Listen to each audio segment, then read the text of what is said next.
The screen glowed in my otherwise dark Denver apartment. It was late, the kind of quiet that only happens after midnight when the city finally holds its breath. A new email from Arthur Grayson, my father. The subject line was just one word, written in all caps, forbidden. My finger hovered over the trackpad, a cold knot tightening in my stomach. I knew this wasn't going to be good. I clicked. The body of the email was brutally short. You have betrayed this family and this company. Don't come to the office again. My own breath caught in my throat. Betrayed? I was the one who had tried to save them. I stared at the words until they blurred, the white light of the monitor stinging my eyes.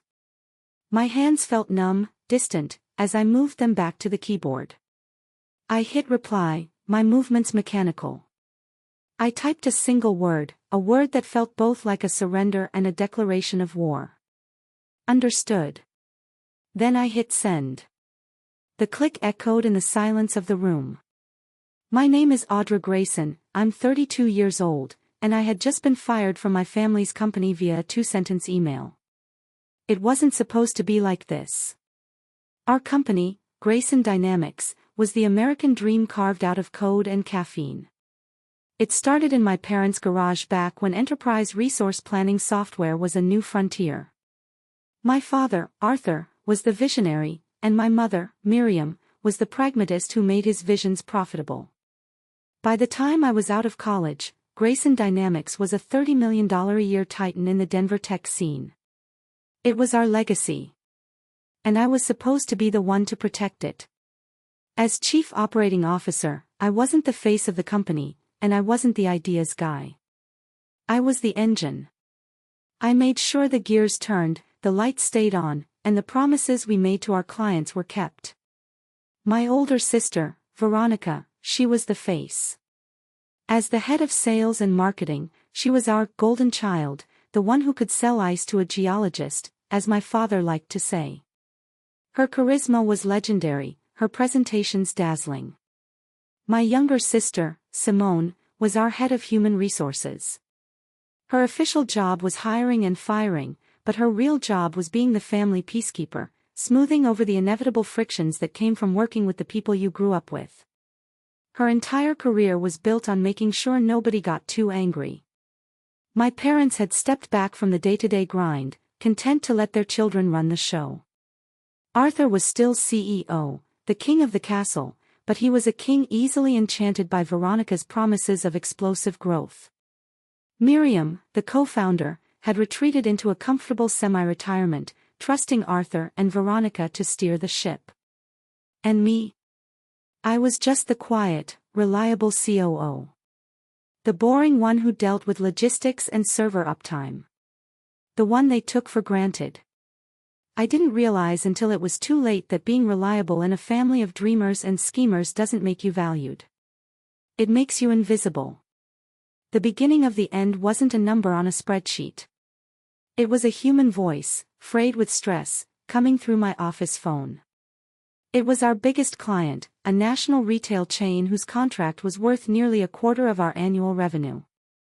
Audra, my project is on fire, the project manager said, his voice tight with panic. My deadlines are shot.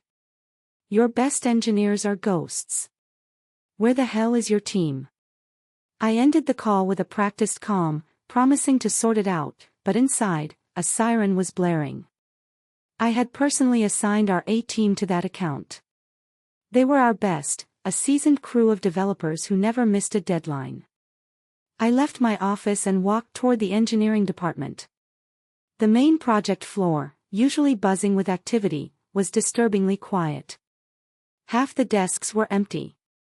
I found the lead engineer, a guy named Marcus, hunched over his keyboard in a small, windowless conference room he'd converted into a makeshift office. The air smelled of stale coffee and Red Bull. Marcus, what's going on? I asked, keeping my voice level. Client X is about to walk. He looked up, his eyes bloodshot. I know. I'm sorry, Audra. We're stretched to the breaking point. Stretched how? Your team is dedicated to this project." He hesitated, glancing at the closed door. "Not anymore," he mumbled. "Veronica reassigned half of them. Some new skunkworks project. Top secret." Said it came directly from Arthur. My blood ran cold. Skunkworks. That was a term for a secret, high-priority project. But we had no such project on the books.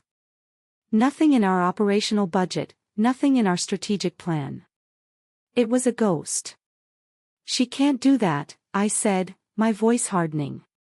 "She doesn't have the authority to pull resources from a Tier 1 client."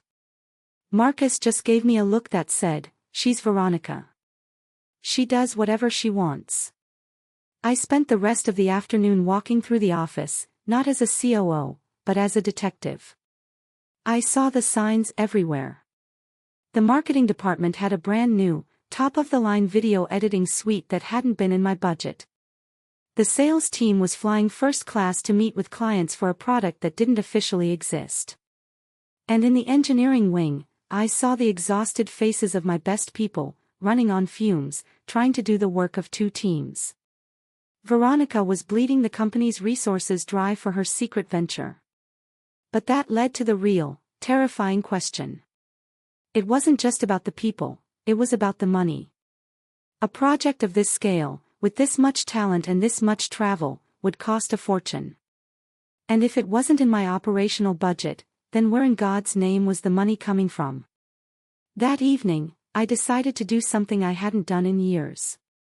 I decided to step outside the neat, orderly world of operations and venture into the messy, complicated territory of finance. I was going to look at the books. That night, with the office silent and empty, I used my COO-level access to open the company's general ledger. My hands were sweating. This felt like a betrayal, even though I was trying to protect us. I wasn't looking for employee salaries or travel expenses. I was looking for the ghost. I started with the project codes tied to Veronica's department, looking for anything that seemed out of place. It didn't take long. There it was. A payment for $75,000. It wasn't to a software vendor or a hardware supplier. It was to a company I'd never heard of, Apex Solutions. The line item description was vague, almost insultingly so, strategic consulting fee. $75,000 was a lot of money for a single consulting fee, especially one I hadn't approved. I pulled up the transaction details. The payment had been authorized by Veronica, of course, but it had been co-signed by Gregory, our head accountant. Gregory was a creature of habit, a man who wouldn't approve a $10 expense for pencils without a purchase order. He wouldn't sign off on something this big unless he was told to. The next morning, I walked into Gregory's office and closed the door. I kept my tone casual. "Hey Greg, can you pull up the file on Apex Solutions for me? I need to see the SOW for that consulting gig." SOW, Statement of Work. The document that details exactly what services a contractor is being paid for. Gregory's face went pale. He started shuffling papers on his desk, avoiding my eyes. "Oh, that," he said, his voice a little too high-pitched. "That was a special sales expense. Veronica handled it directly. It's all approved." "I know it's approved, Greg," I said, my voice firm but quiet. "I need to see the contract. The paperwork." He finally looked at me, his eyes pleading. "There is no paperwork, Audra," he whispered. "Veronica said it was sensitive. A handshake deal. A $75,000 handshake deal. In a $30 million company. Not a chance." I thanked him and left, the knot in my stomach now a block of ice. Back in my office, I did a quick search for Apex Solutions, Denver. Nothing. No website. No business registration. No physical address.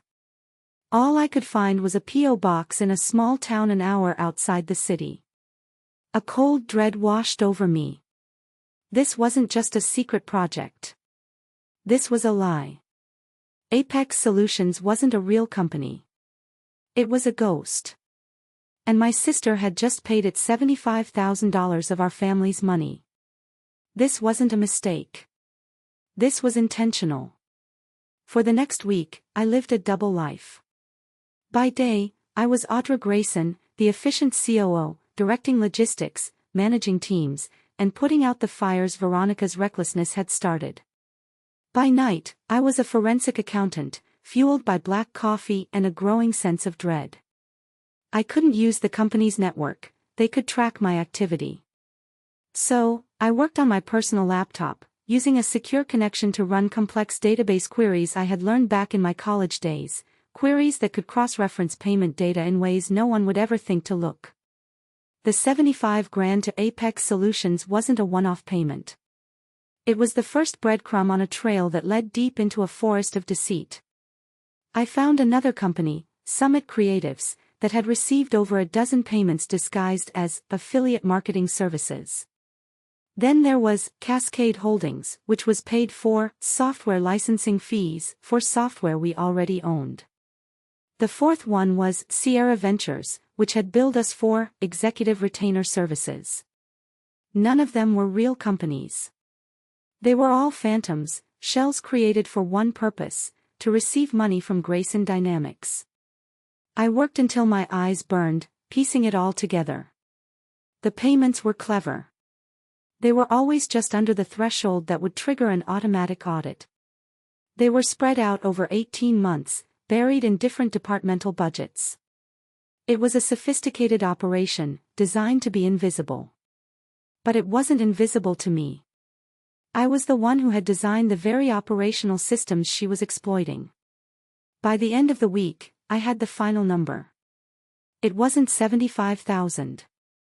It was $5 million. $5 million. My own sister had systematically siphoned $5 million from our company. The evidence was undeniable. I had the transaction logs, the wire transfer records, the payment dates. And on every single approval, there were 2 digital signatures, Veronica Grayson and Gregory the accountant. I leaned back in my chair, the silence of my apartment deafening. A part of me, a small, childish part, screamed in protest. This has to be a mistake. Veronica wouldn't do this. Then another, colder voice whispered back. You know she would. I thought about all the years I had worked in her shadow, the years I had cleaned up her operational messes while she took the credit for the sales wins. The years my father had praised her bold vision while overlooking my quiet competence. And a question, ugly and unwelcome, surfaced in my mind. Am I just jealous? Am I looking for a problem that isn't there because I can't stand to see her succeed? I shook my head, my eyes fixed on the spreadsheet on my screen. No. $5 million wasn't an imaginary problem. Numbers don't have feelings. And these numbers were screaming. By the way, if you're enjoying this story, do me a huge favor and hit that like button and subscribe to the channel. And let me know in the comments what city you're watching from. Every comment helps the story reach more people. Thank you so much. Now, back to it. Before I confronted my family, I made one phone call. To Professor Alastair Finch, my old corporate ethics professor from the University of Denver. He was a man who had seen it all, and he was the only person I knew I could trust. I laid out the data for him, clinically, anonymously.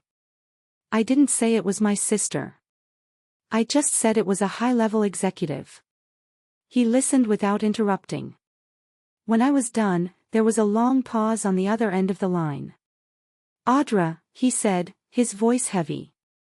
This is classic embezzlement. They're laundering money, plain and simple. And let me give you some advice. If this person is family, you need to be prepared. They will never believe you.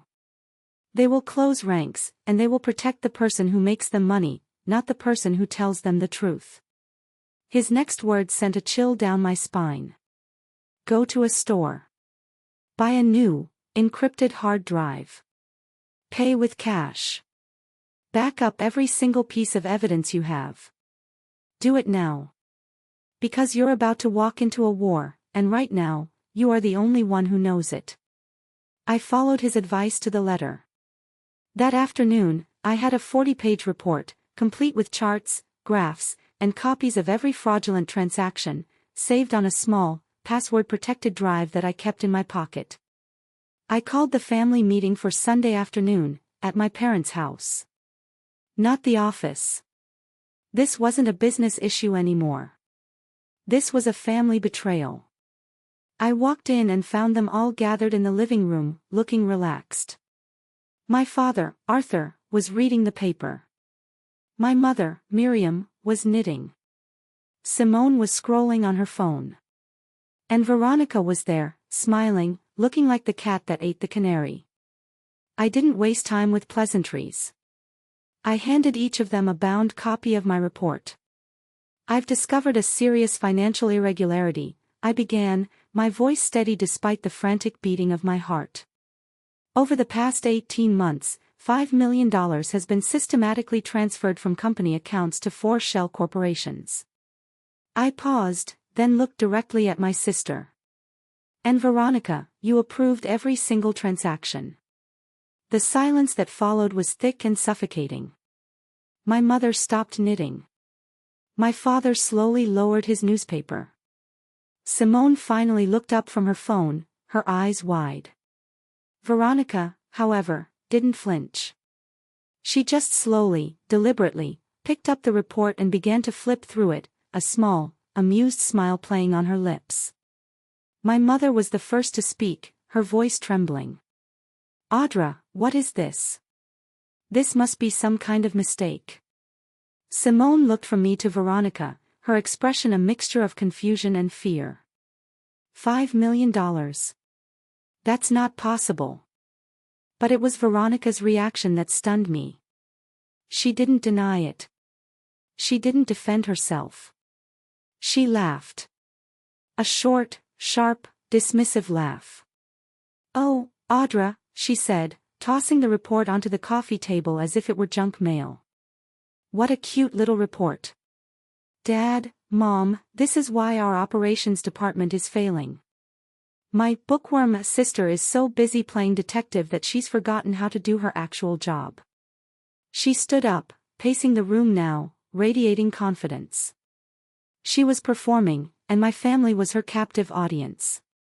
Is there money missing? Of course not. That's called the cost of doing business. I bring in 80% of this company's revenue. I close the deals that keep the lights on. Do you have any idea the kind of flexible spending it takes to land a whale of a client? Of course you don't, she said, pointing a finger at me. You're too busy counting paper clips.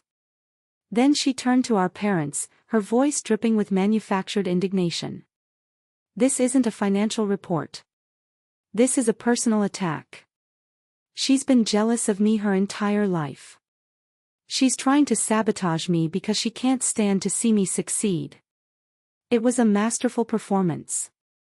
She had taken my facts, my data, and twisted them into a story of petty sibling rivalry.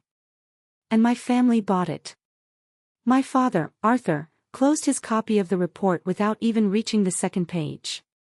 His face was hard, his disappointment aimed not at Veronica, but at me. Audra, I am profoundly disappointed in you. You are accusing your sister of being a thief, all because she's better at her job than you are at yours. He stood up, his voice taking on the tone of a CEO delivering an ultimatum. You have 2 choices. You can apologize to your sister, you can destroy this ridiculous report, and you can go back to being a COO. Or you can leave. My heart shattered. I looked at my mother, who was staring at her hands, refusing to meet my gaze. I looked at Simone, who just shook her head slightly, mouthing the words, just apologize. They had already made their choice. I won't retract the truth, I said, my voice barely a whisper. My father's face turned to stone. Then you're done, he said, his voice cold and final. Get out of my house. That night, the email arrived. The one that called me a betrayer. The one that forbade me from ever setting foot in the office again.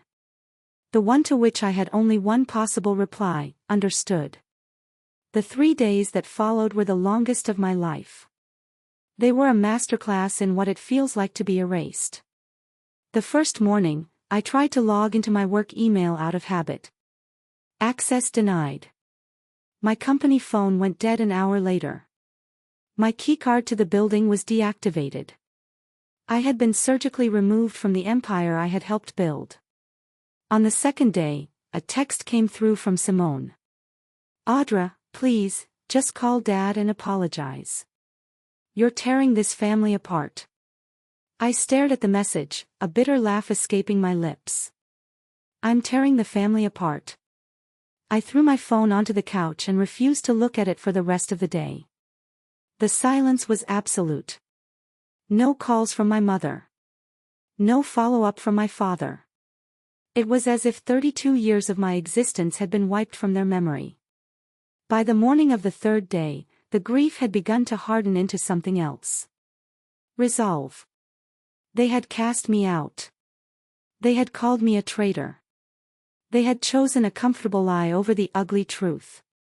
Professor Finch's words echoed in my head, "You're about to walk into a war." He was right. And I had lost the first battle. But the war wasn't over. I sat down at my laptop, the encrypted hard drive clutched in my hand. I tried to save the company, I whispered to the empty room. Now, I'm going to save myself. I spent the next 2 hours on the IRS website, reading about the whistleblower program. It was designed for exactly this kind of situation, to protect and reward individuals who report major corporate tax fraud. There was a secure portal for submitting evidence. My hands trembled as I uploaded the entire 40-page report. Every transaction. Every fake invoice. Every email from Gregory where he nervously tried to explain away the payments.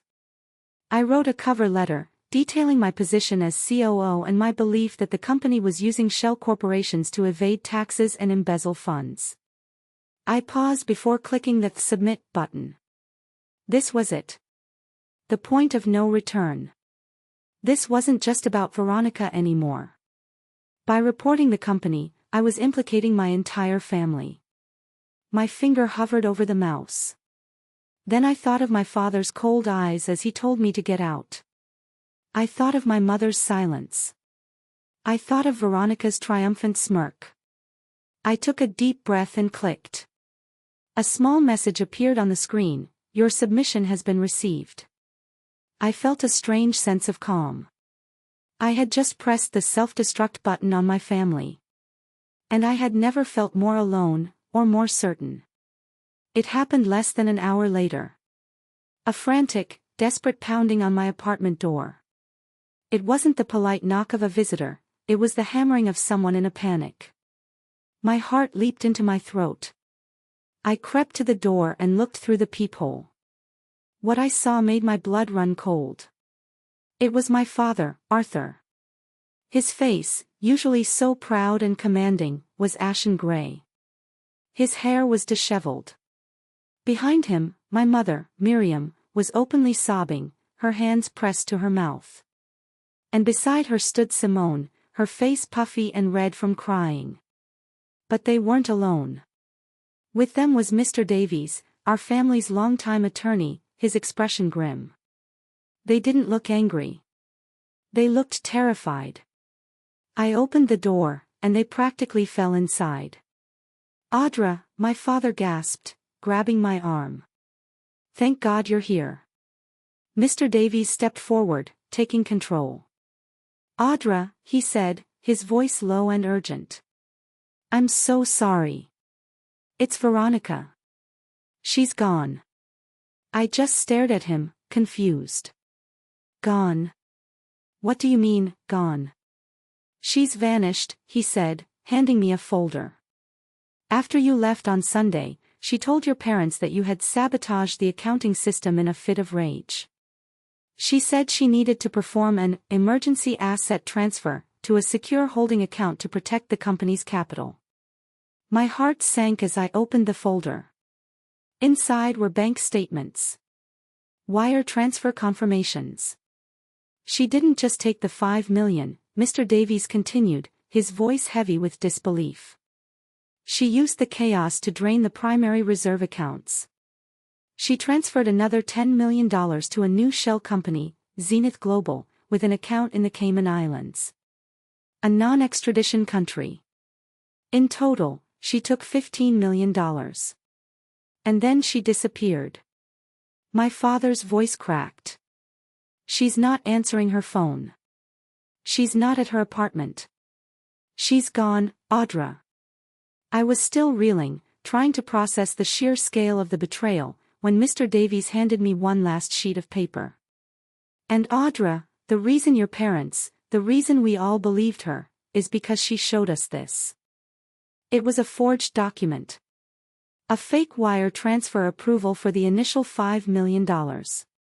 It was designed to look exactly like the real ones, but with one crucial difference. The signature at the bottom wasn't Veronica's. It was mine. She framed you, Mr. Davies said quietly. She planned to pin the whole thing on you from the very beginning. That's why your father sent that email. We thought you had betrayed us. The revelation hung in the air, thick and poisonous. They had thought I was the thief. The email, the banishment, it was all based on a lie fabricated by the real criminal. Before I could even formulate a response, my father's panic boiled over. Audra, you have to help us, he pleaded, his voice cracking. The IRS, they're here. They're at the office right now. They showed up this morning and froze everything. Every account, every asset. They're talking about a whistleblower report. He was oblivious, completely unaware that he was talking to the very whistleblower who had brought the wrath of the federal government down on his head.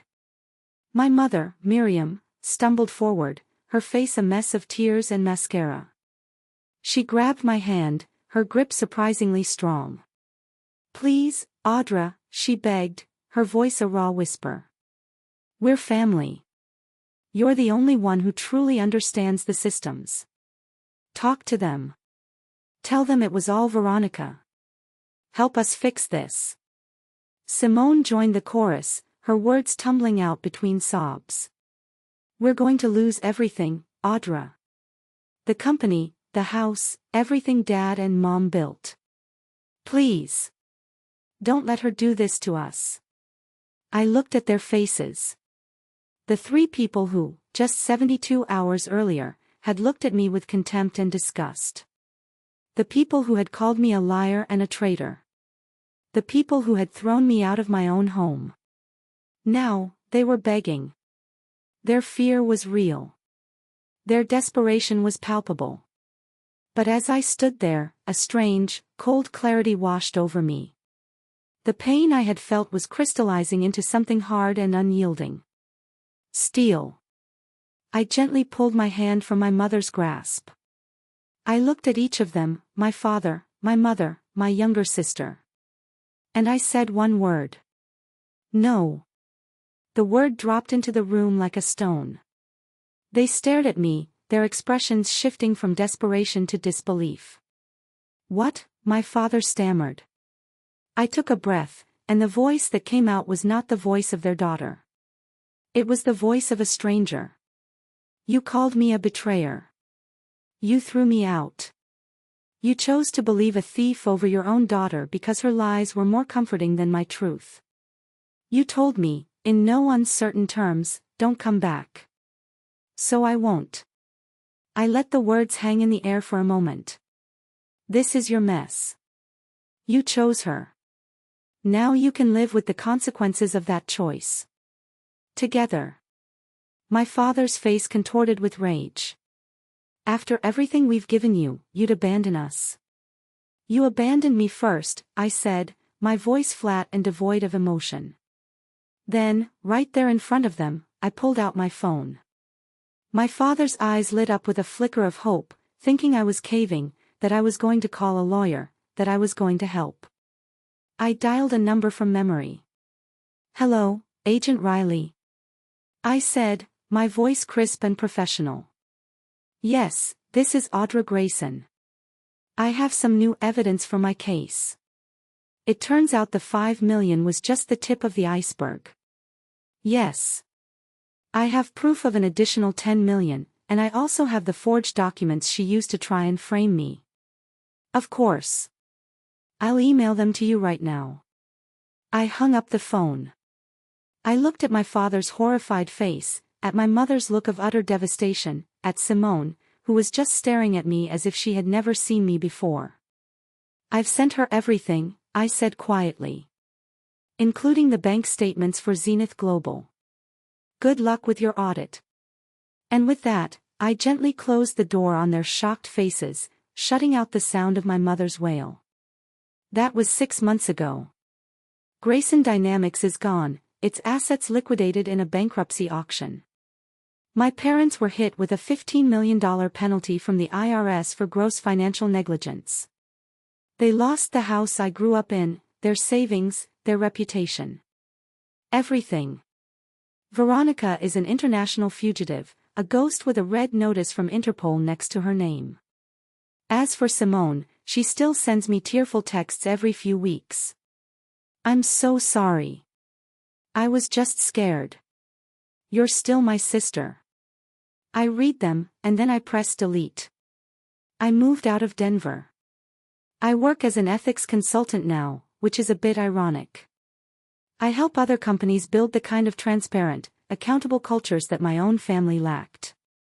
I'm good at it. I learned the hard way that family isn't an excuse for bad behavior. Blind loyalty isn't a virtue, it's a trap. I chose the truth over loyalty, and in the end, it was the only thing that saved me. My family says I was crueler than Veronica. She took their money, but I was the one who destroyed everything. But I think I was just protecting myself. So, I leave you with this question: was I wrong to send that final email and close the door on them forever? Thank you for listening to my story. Have you ever had to choose between your family and doing what's right? Let me know in the comments below, and please don't forget to hit that like button and subscribe for more stories about truth and consequences.